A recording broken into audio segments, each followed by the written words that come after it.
Hello and welcome back to Jo's Art History podcast Bitesize. Small, manageable podcast episodes that see me, Jo McLaughlin, your host and resident art historian, deep dive into a specific artwork or artist in 10 minutes or less. This week on the podcast we are exploring the life and artistic journey of Ruth Asawa, a pioneering sculptor whose delicate wire sculptures and innovative paper sculptures and works have left an indelible mark on art history. Now, there are several ways people say Ruth's surname, Asawa, and I'm going to try and stick to Asawa because when I've watched several videos of contemporary art historians discussing her, Asawa seems to be the more common pronounced enunciation. But basically say it however you want. But it's like a Van Gogh situation. Doesn't matter as long as you know the work. Ruth's works are incredibly beautiful. She's got a really interesting life story, and she's an incredible example of an artist who really not only pushed the boundaries of what sculpture could be, but really stood at the forefront in her community of passing on the joy of art and expression and showing the power of art and what that can do to communities and families. So, let's get started. Ruth Asawa was born on January 24th, 1926 in Norwalk, California, to Japanese immigrant parents. Her early life was profoundly influenced by the social-political landscape of the time. And as a child, Ruth herself showed great interest and enthusiasm in art, but her formal education was interrupted during World War II, when she and her family were forcibly relocated to internment camps in the USA. Now, a lot of people don't know, but after the bombing of Pearl Harbor during World War II, I think it was 1942, that was, the tension between America and Japan was so great that just 2 months after the bombing in February 1942, President Roosevelt, as Commander-in-Chief, issued executive orders that resulted in the internment of Japanese Americans in America. And by internment, I mean they were placed in concentration camps. They were marched out of their homes, they were put into these camps, they were given identity badges, and it's a really quite harrowing time in Ruth's young life. I went to an incredible exhibition at the Mayo Gallery in Oxford. They had an incredible one-woman exhibition of Ruth's work in 2022. And Ruth's identity card was included in the exhibition of part of her belongings. It's a really dark point in time, but it was in this camp that Ruth wasn't allowed to leave. She lived there, she was educated there. I think they might have been allowed to leave to work, but they had to come back to the camp at the end of the day. But it was during this time in this camp that she met artists who essentially rounded up the youth and held art classes for people. And it was here that Ruth really sort of stepped into her own in terms of leaning into her practice.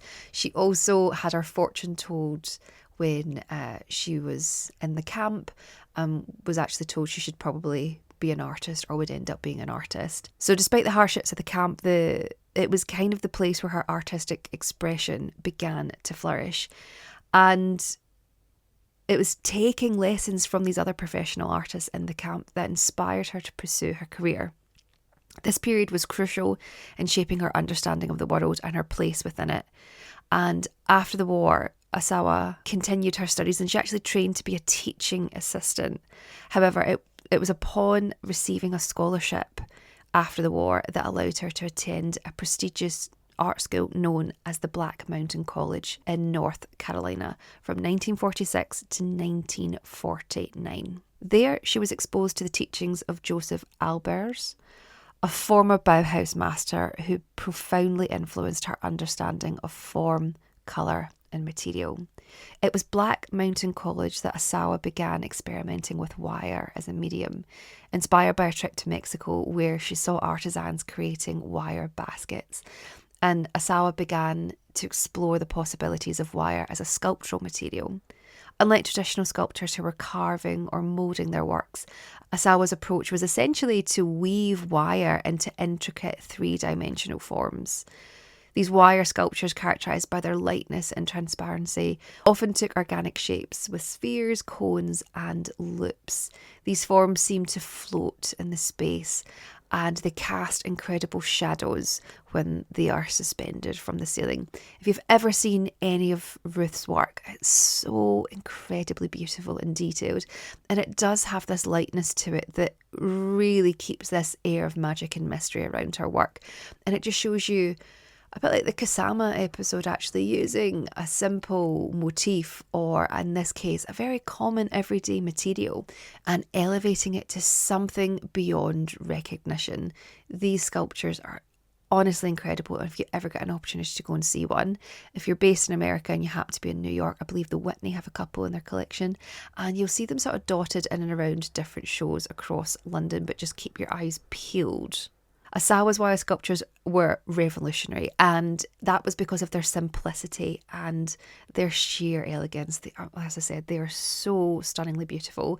She utilised a continuous line technique where a single wire would form an entire piece, and it created a sense of continuum and flow in the work. So there's no stopping and starting, there's no sort of joining wires. It was one big wheel of wire, so to speak, and that is what she used in its entirety to create these works. It's just amazing. The method was not only a technical choice but a philosophical one as well, and it reflected on her beliefs of the interconnectedness of all things. And it's these works that Ruth is best known for, as I've said, but she also has an incredible practice of paper sculptures, and I had absolutely no idea about this until I went to see the show in 2022. Her paper works are less known, but equally compelling. She experimented with techniques such as paper folding, cutting and casting, creating intricate, often abstract compositions. These works were deeply influenced by her background in Bauhaus aesthetics, so this is where she learnt that at Black Mountain College, and they focused on play of light, shadow, texture and the manipulation of space. One notable series from the 1960s involved handmade paper embedded with natural materials like leaves and flowers. These pieces were not only visually stunning, but they also carried an ethereal quality, highlighting the transient nature of life and beauty. Asawa's paper works, like her wire sculptures, emphasise the importance of craftsmanship and the process of making art. They showcased her deep understanding of materials and her ability to transform simple elements into complex, emotive works. Asawa's legacy extends beyond her art, however, and she was a passionate advocate for arts education, believing that art should be accessible to everybody, women after my own heart. And in the 1960s and 70s, she became deeply involved in advocating for arts programs in schools across San Francisco, where she ended up living. Asawa co-founded the Alvarado Arts Workshop, a program that brought professional artists into public schools to work with students, which I just think is incredible. The success of this program actually led to it being established as the Ruth Asawa San Francisco School of Arts, which is a public high school dedicated to the arts, which remains a testament to her commitment to arts education, and I believe it still operates today. Asawa's efforts, however, were not just limited to the classroom. She also created public art, aiming to make art part of everyone's life every single day. One of her most famous public works of art is Andrea. It's a fountain in San Francisco, and it's a whimsical sculpture featuring mermaids, fish and turtles. This piece, like many of her public works, was designed to be touched and interactive with, breaking down the barriers between art and the public.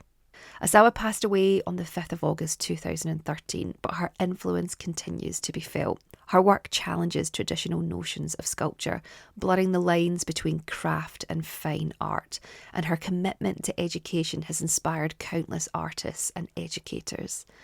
Asawa's sculptures are part of permanent collections in major museums all over the world. This includes the Whitney Museum and the Guggenheim Museum, to name but a few.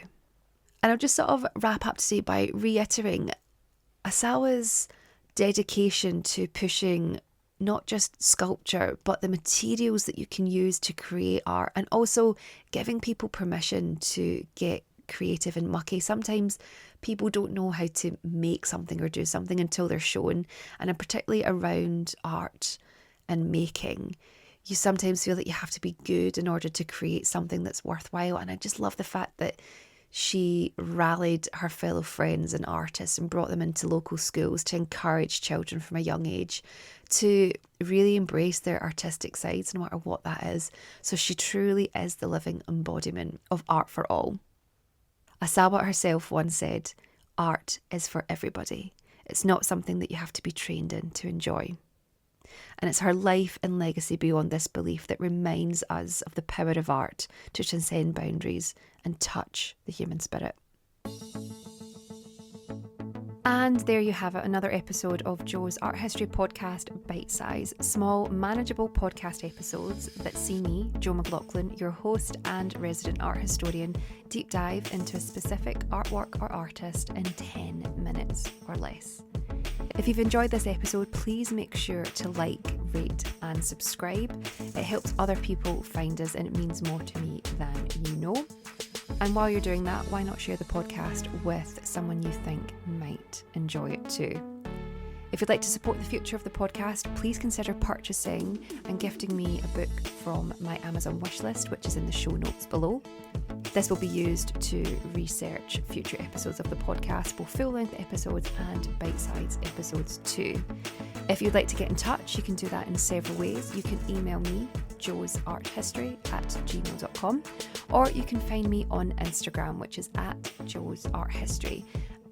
Finally, I've been your host and resident art historian, Jo McLaughlin. Thank you so much for listening. And until next time, keep learning and remember, art is for all. Bye.